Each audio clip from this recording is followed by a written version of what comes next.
नमस्कार, मैं हूं आपके साथ सुमित अवस्थी और इस वक्त आप देख रहे हैं IBN 7 पर अपना फेवरेट डिबेट शो हम तो पूछेंगे। वो शो जो आपकी आवाज को, आपके सुझावों को, आपके सवालों को जगह देता है।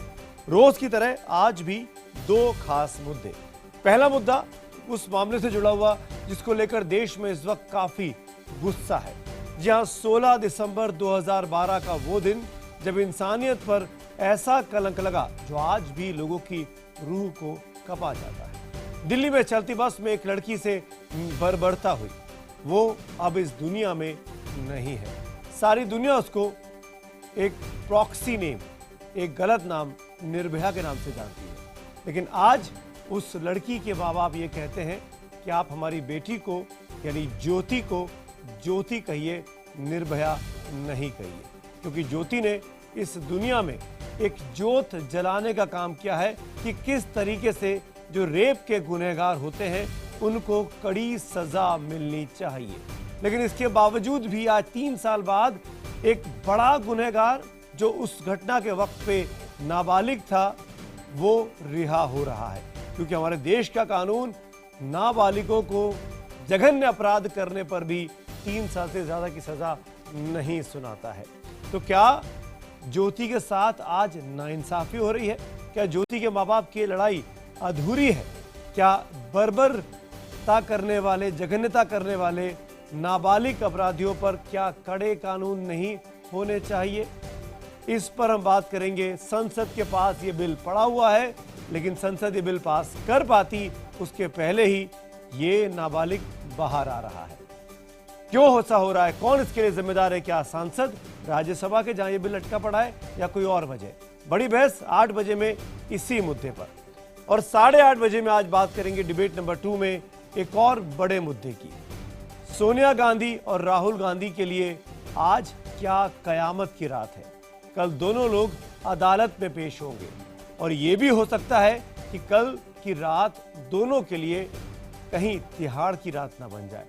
यह भी हो सकता है कि उनको रिहा कर दिया जाए। यह भी हो सकता है कि इस बहाने से कांग्रेस पार्टी जो मृत मानी जा रही थी उसमें एक नई जान फूंक दे मां बेटे की ये जोड़ी। इसी पर बहस रात 8:30 बजे में। कुछ खास मेहमान मेरे साथ होंगे, लेकिन आगे बढ़े उसके पहले डिबेट नंबर 1। और सबसे पहले बात आज के निर्भया के उर्फ ज्योति के दोषी की जो अब रिहा हो रहा है। हम तो पूछेंगे में अगले आधे घंटे डिबेट नंबर 1, निर्भया का गुनहगार आजाद क्यों?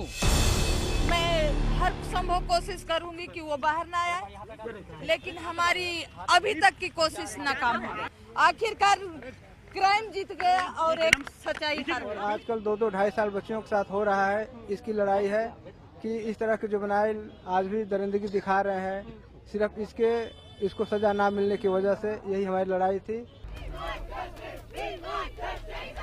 निर्भया यानी ज्योति के माँ बाप निराश हैं। दुनिया से कह रहे थे कि उनकी बेटी को असली नाम से जानो, उसे निर्भया मत कहो। मेरी बेटी का नाम ज्योति सिंह है। इस माँ बाप की बेटी 16 दिसंबर 2012 को दरिंदों की बर्बरता की शिकार हुई। इनकी बेटी से एक नाबालिग ने भी बर्बरता की थी, लेकिन देखिए कानून की बेबसी। महज 3 साल में वो आजाद होने वाला है। इन 3 सालों में वो बालिग हो चुका है और समाज के लिए खतरा बताया जा रहा है, लेकिन कानून की कमजोर कड़ी उसे कैद रखने में नाकाम हो गई। हाईकोर्ट में बीजेपी नेता सुब्रमण्यम स्वामी ने याचिका दायर की थी कि नाबालिग की रिहाई पर रोक लगे। अर्जी सुनने के बाद कोर्ट ने अपने फैसले में कहा, कानूनन 3 साल की सजा के बाद हम किसी को नहीं रोक सकते। कोर्ट ने इस बारे में केंद्र सरकार से जवाब भी मांगा है, लेकिन फिलहाल नाबालिग दोषी बाल सुधार गृह से रिहा होकर 2 साल तक एक NGO की देखरेख में रहेगा। 2 साल तक मैनेजमेंट कमेटी विश्लेषण कर सकती है, तब तक इसको छोड़ना नहीं है। तो अब कल ये जुवेनाइल जस्टिस बोर्ड से रिहा हो जाएगा, लेकिन मैनेजमेंट कमेटी के कब्जे में आ जाएगा। निर्भया यानी ज्योति सिंह के माता पिता इसे अधूरा इंसाफ बता रहे हैं और केंद्रीय मंत्री मेनका गांधी विपक्ष पर यह आरोप लगा रही हैं कि अगर वो राज्यसभा चलने देती तो कानून पास होता और नाबालिग आजाद नहीं हो पाता। That law is still in the Rajya Sabha. Yes, if they passed the law, then he would not have gone scot-free. The second time that Parliament has not run the entire session. So what could I have done? सरकार की इस मजबूरी और कानून की इस बेबसी के बीच हम तो पूछेंगे, क्या राज्यसभा सांसदों की वजह से निर्भया का नाबालिग दोषी आजाद हो रहा है? तो हमारा सवाल एक बार फिर ध्यान से सुनिए और हमको आपके एसएमएस के जवाबों का इंतजार भी रहेगा। सवाल बहुत सीधा सा है कि क्या राज्यसभा सांसदों की वजह से निर्भया उर्फ ज्योति का नाबालिग दोषी आजाद हो रहा है? अगर आपको लगता है हाँ, तो IBN 7 स्पेस देकर Y लिखिए, नहीं के लिए IBN 7 स्पेस देकर N लिखिए, 51818 पर एसएमएस करें। #HTP के जरिए ट्वीट कर भी आप अपनी राय हम तक पहुंचा सकते हैं। #Justice for ज्योति के जरिए भी आपकी राय का हमको इंतजार रहेगा। मैंने अब मेहमानों का परिचय मैं आपसे कराता हूं जो इस वक्त हमारे साथ बड़े चेहरे जुड़ रहे हैं इस मुद्दे पर बात करने के लिए। मेरे साथ है भारतीय जनता पार्टी की तरफ से पार्टी की नेता नुपुर शर्मा, कांग्रेस पार्टी की प्रवक्ता प्रियंका चतुर्वेदी और साथ में हमारे साथ जुड़ रही हैं सॉलिसिटर माफ करिएगा additional solicitor general Pinky Anand ji भी कुछ देर में होंगी और आभा सिंह जी जो जानी मानी विमेन एक्टिविस्ट हैं, वकील हैं, लॉयर हैं। आप सबके साथ बातचीत को मैं आगे बढ़ाऊं, कुछ ही देर पहले मैंने ये बातचीत रिकॉर्ड की है ज्योति की मां यानी आशा जी के साथ। उसके कुछ अंश यहां दिखा देता हूं ताकि हम इस डिबेट को फिर आगे ले चलें। ये लाइव नहीं है, ये कुछ देर पहले हमने ये बातचीत रिकॉर्ड की है। पहली बात तो आशा जी, अब आप चाहती हैं कि हम ज्योति कहकर निर्भया को बुलाएं। बिल्कुल, हम उसको ज्योति कहेंगे। आपको ये भी आपका तर्क है कि शर्मिंदा निर्भया या ज्योति को नहीं होना चाहिए या हमको नहीं होना चाहिए, अपराधियों को होना चाहिए। इसीलिए हम ज्योति ही कहकर आपसे बात करेंगे। आज जो फैसला आया आशा जी, क्या आपको लगता है कि आपकी बेटी ज्योति को इंसाफ दिलाने की जो आपकी लड़ाई थी वो अधूरी रह गई या आप हार गई?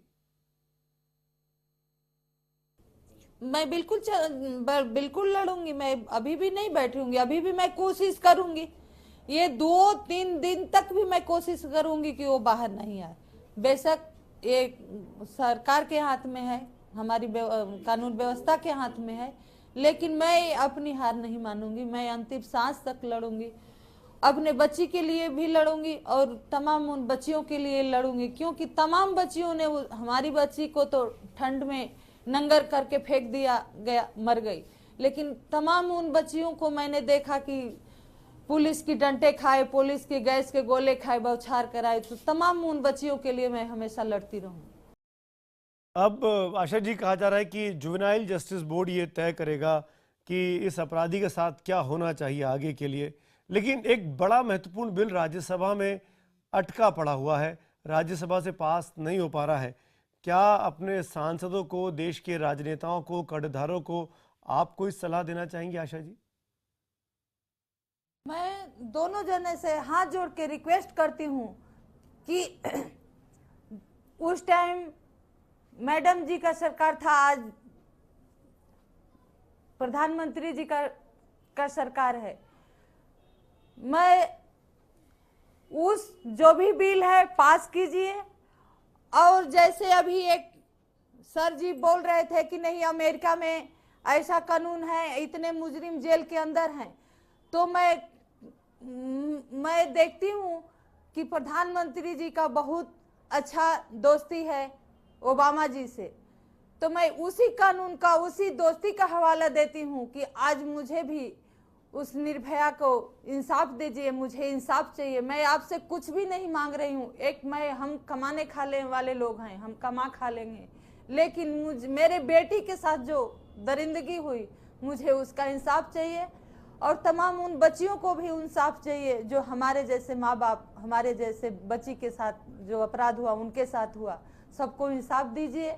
जो भी कानून में संशोधन लाना है उसको लाइए, आपके हाथ में पावर है।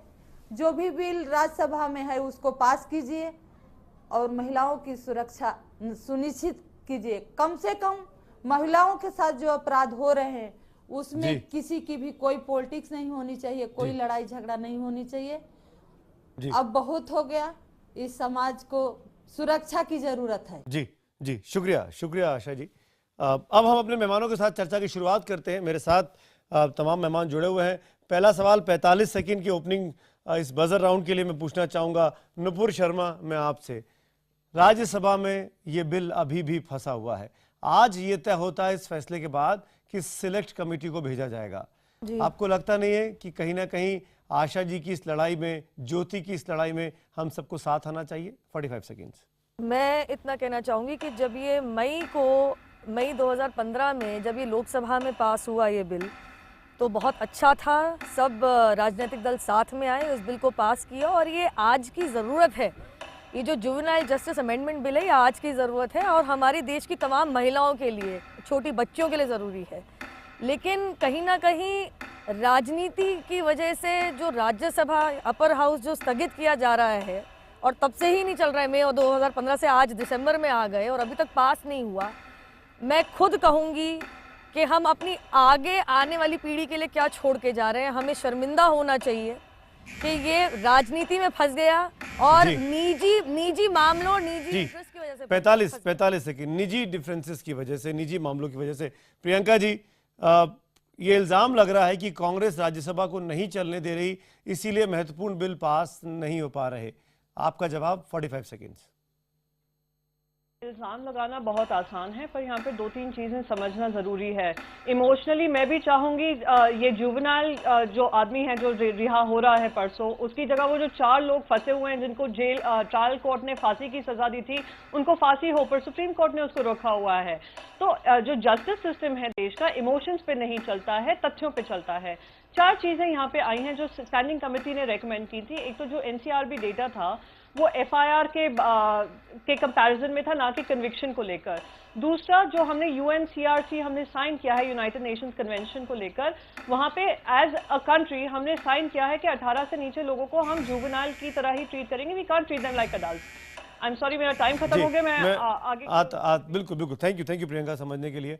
आभा सिंह, मेरा सवाल बहुत सीधा सा है। 45 सेकंड में मैं सबसे पहले आपसे जानना चाहूंगा, आप कानून की जानकार भी हैं। मान लीजिए कि ये बिल पास हो गया होता, ये कानून बन गया होता, पर ये अपराध तो पहले घट चुका है। क्या रिट्रोस्पेक्टिव में आप किसी को पुराने के कांड की वजह से नए कानून के हिसाब से सजा दे सकते थे? आभा सिंह। बिल्कुल नहीं दे सकते थे। ये निर्भया के जो रेपिस्ट, जुवेनाइल रेपिस्ट है, इसको आज कानून बनेगा तो भी उसको 3 साल में ही छोड़ा जाएगा, क्योंकि क्रिमिनल लॉ में रिट्रोस्पेक्टिव इफेक्ट नहीं होता।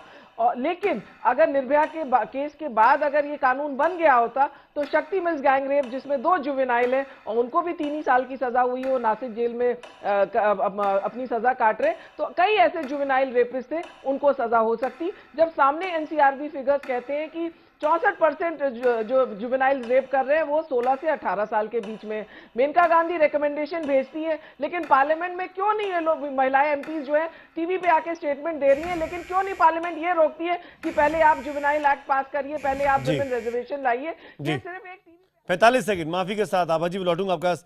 पिंकी आनंद मेरे साथ जुड़ गई हैं, एडिशनल सॉलिसिटर जनरल हैं। पिंकी जी, अभी हमने कुछ देर पहले आशा जी से बात की थी, जो निर्भया यानी ज्योति की मम्मी है, और वो बहुत दुखी हैं आज के फैसले से। जैसा कि लग रहा है कि 20 तारीख को ये अपराधी बाहर आ जाएगा, इसको वो सज़ा नहीं मिलेगी, क्योंकि जितनी खबरें आई बीते 3 सालों में, उनसे पता लगा कि जो सबसे अधिक बर्बरता की थी उस रात को, 16 दिसंबर की रात को ज्योति के साथ, वो इसी लड़के ने की थी। अब ये लड़का खुला घूमने वाला है। क्या कभी आशा जी को या ज्योति के परिवार को इंसाफ नहीं मिलेगा? पिंकी आनंद। देखिए, इंसाफ का तराजू अपने अपने लेवल पर होता है। इंसाफ होता है जिस प्रकार से कानून होता है, समाज में कानून बनते हैं ताकि लोगों को उस तरीके से ट्राई किया जाए, जस्टिस सिस्टम में ट्राई किया जाए। हम लोग सब ज्योति के साथ हैं, निर्भया की मदर और फादर दोनों के साथ हैं, लेकिन कानून आज की तारीख में यही है कि 3 साल तक रेफॉर्मेशन होम करके उसको बरी कर दिया जाएगा या बाहर भेज दिया जाएगा। कानून बदलना चाहिए। निर्भया के केस के बाद यही सब सवाल समाज में उठे हैं, इसी कारण से बिल जो है राज्यसभा के आगे है और हमें उम्मीद है कि जल्द से जल्द ये चीज़ हो जाएगी, ताकि आगे अगर कोई गुनाह होता है तो इस प्रकार से ना हो। और दूसरी बात कि समाज का पर्सपेक्टिव, समाज का दायरा देखना बहुत ज़रूरी है। ये देखना कि अक्यूज़ को आप किस तरीके से देखिए, उसने तो गुनाह कर दिया और इतना घिनौना अपराध किया, उसके बाद समाज के ऊपर क्या पड़ता है। 45 सेकंड, चारों पैनलिस्ट की बारी हो चुकी है ना, डिबेट इज ओपन। पहला सवाल में सीधे तौर पर प्रियंका जी ने कुछ सवाल खड़े किए, इंटरनेशनल ट्रीटी का हवाला दिया, लेकिन प्रियंका जी ये बहस तो यूपीए के समय भी चली थी, जब कृष्णा तीरथ जी आपकी मंत्री हुआ करती थी। वो भी चाहती थी कि कानून में बदलाव हो, कम उम्र को कम किया जाए, 16 साल 15 साल के आसपास लाया जाए, लेकिन तब आप ही की सरकार में 2 पक्ष थे। आज की तारीख में कांग्रेस का क्या स्टैंड है प्रियंका चतुर्वेदी? देखिए, हमारा स्टांस बहुत क्लियर है और स्टांस ये है कि जहां क्राइम लीगल हमारा जो सिस्टम हो इतना सशक्त हो कि ऐसे कोई भी जो गुनहगार आते हैं हमारे सामने उनको उनकी सजा दी जाए। पर दो चीज यहाँ पे समझना जरूरी है, जिसका आर्ग्यूमेंट मैंने आपको शुरू में कहा, इमोशनली मैं कह सकती हूँ हाँ इसको अरेस्ट ही नहीं, इसको जेल में जिंदगी भर के लिए रहना चाहिए। पर दूसरा हमारा जो कानूनी सिस्टम है वो कहता है reform and rehabilitation for children below 18 years of age. दूसरा हमने रेट्रोस्पेक्टिव की भी बात की कि अगर हम अमेंडमेंट लाते भी हैं, जो राज्यसभा की ये लोग बार बार बात कर रहे हैं कि राज्यसभा में पास नहीं होने दे रहे हैं, तो अगर रेट्रोस्पेक्टिव में भी लाते हैं उसको रिहा होना ही था कल।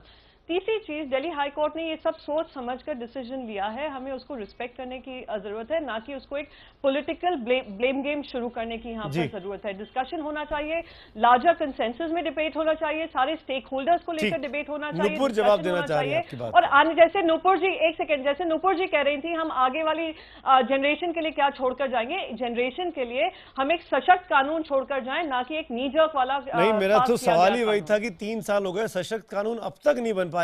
अभी यही बहस चल रही है इस देश के अंदर कि 18 से 16 या 15 करनी चाहिए कि नहीं करनी चाहिए, और उसके बाद तमाम अपराध हो चुके हैं, कमेटी के भी रिकमेंडेशन, तमाम अपराध हो चुके हैं। नुपुर जवाब देना चाह रही है प्रियंका जी। स्टैंडिंग कमेटी के भी रिकमेंडेशन। जी बोलिए, आप बीच में आ सकते हैं। नुपुर जी बोलिए। मैं आ सकती हूँ? नुपुर जी बोलिए। यहाँ प्रियंका जी को छोड़ के बाकी 3 महिलाएं तीनों यहाँ पे वकील हैं, तो ये प्रोस्पेक्टिव रेट्रोस्पेक्टिव मुझे भी पता है, और मैंने शुरू में ही कह दिया कि आने वाली पीढ़ी के लिए क्या छोड़ के जा रहे हैं।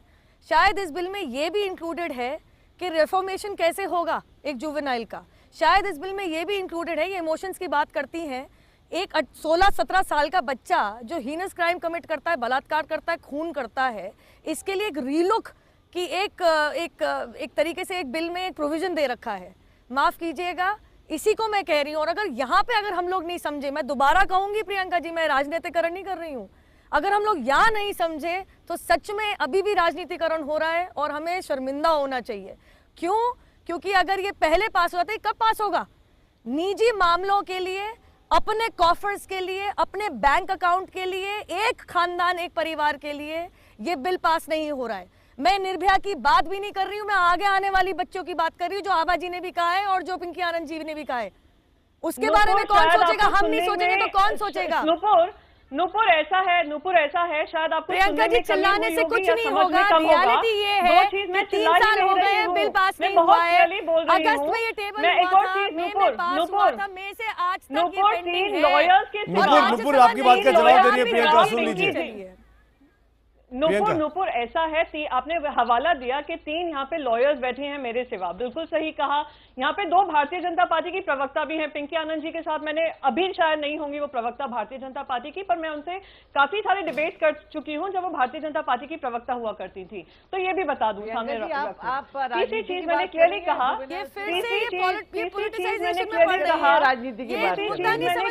बिल्कुल पॉलिटिसाइज नहीं कर रही हूँ, मैंने बिल्कुल मुद्दा समझा है और मैंने फिर से कहा है, मैं फिर से दोहराऊंगी नूपुर जी, शायद आपकी समझ में कमी है। मैं तो चाहूंगी ये जेल के बाहर कभी ना आए, पर अगर रेट्रोस्पेक्टिव में चिल्ला ही नहीं, आप अगर बार-बार अगर पैरेलली आप मुझसे बात करेंगे तो मुझे आवाज तेज करके बोलना पड़ेगा, या तो आप चुप से सुन लीजिए। मैं आता हूँ प्रियंका जी,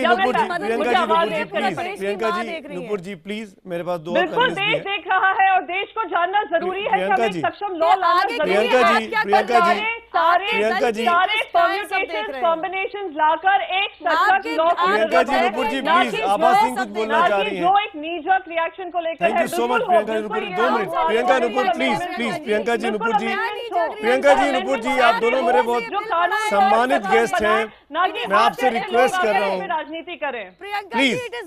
नुपुर जी प्लीज, नुपुर जी, प्रियंका जी 1 मिनट।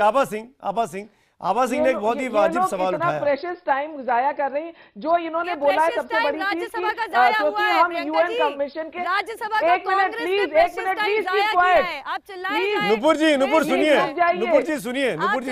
सोनिया गांधी राहुल को बचाया जाए। ये जो प्रियंका जी कह रही है कि हम लोग सिग्नेटरीज है यूएन कन्वेंशन के, यूके और यूएस भी कन्वेंशन के, यूएन कन्वेंशन के राइट्स ऑफ द चाइल्ड के सिग्नेटरीज है, तब भी यूएस के कितने स्टेट्स है, वर्मोंट में 10 साल की एज के ऊपर जो अगर अगर हीनियस ऑफेंस करता है तो उसको एडल्ट क्रिमिनल कोड के तहत ट्राई किया जाता है। यूके में भी यही है।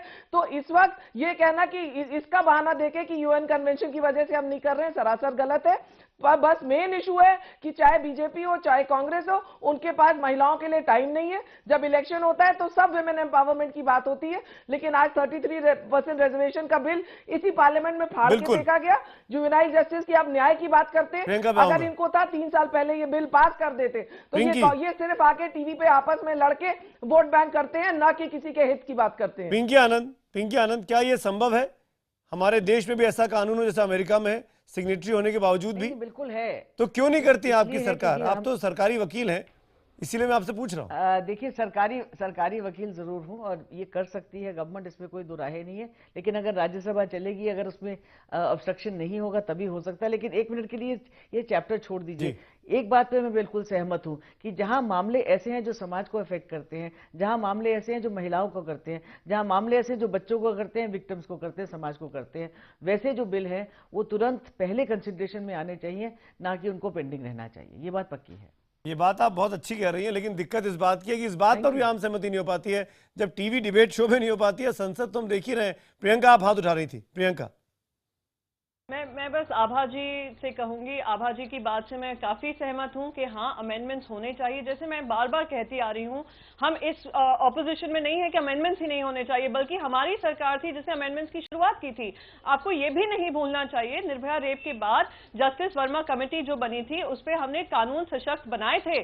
तो ये कानून जो जुवेनाइल जस्टिस है, मैं तो स्टैंडिंग कमेटी की जो रिकमेंडेशन थी, पार्लियामेंट्री स्टैंडिंग कमेटी की जो रिकमेंडेशन थी, वो मैं आभा सिंह जी के साथ शेयर कर रही थी, ना कि मैं कांग्रेस पार्टी का स्टैंड बता रही थी। प्रियंका जी, मैं एक बार फिर आपसे पूछूंगा, कांग्रेस पार्टी इस हित में है कि अमेंडमेंट्स होने चाहिए, बिल्कुल होने चाहिए, पर ऐसे अमेंडमेंट्स होने चाहिए जो कानून को सशक्त बनाए। आप लोगों ने लोकसभा में ये बिल पास हुआ है, बाकी प्रियंका जी हैं इस उम्र में, उनको ये प्रॉब्लम हो। प्रियंका जी, मेरा एक छोटा सा सवाल है, 18 से कम करके उम्र 15 साल या 16 साल होनी चाहिए या नहीं होनी चाहिए? कांग्रेस पार्टी का ऑफिशियल स्टैंड एक लाइन में। हमारा ऑफिशियल स्टैंड यही है कि अगर पनिशमेंट का दायरा बढ़ाना है, बढ़ाइए, सब करिए, जो अमेंडमेंट लगे कि हाँ एक रिफॉर्म हो सकता है एक गुनहगार का जो 16 या 18 उम्र में पाए गए हैं, अरेस्ट हुए हैं, अगर रिफॉर्मेशन पॉसिबल है, उनका और डिटेन करना जरूरी है, करिए।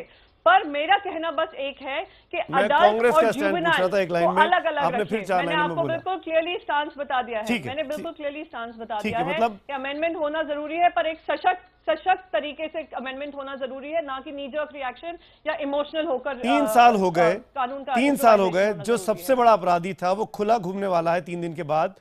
वो फिर किस तरीके से उसको रिहैब किया जाएगा, क्या रिहेबिलिटेशन प्रोसेस होगा, और क्यों रिहैब किया जाए एक ऐसे व्यक्ति के साथ जिसने सबसे अधिक क्रूरता की थी उस रात को ज्योति के साथ? सबसे सीधी बात तो ये है। और जो उसके पेरेंट्स भी चाह रहे हैं, माँ बाप ने कहा कि हम इस कानूनी लड़ाई को आगे ले जाएंगे, हम नहीं चाहेंगे कि वो बाहर निकले। इन सब के बावजूद भी अभी भी हमारे देश में ये बहस चल रही है। नुपुर शर्मा, लास्ट कमेंट में आपका लूंगा, आप हाथ उठा रही है, मुझे वाइंड अप भी करना है।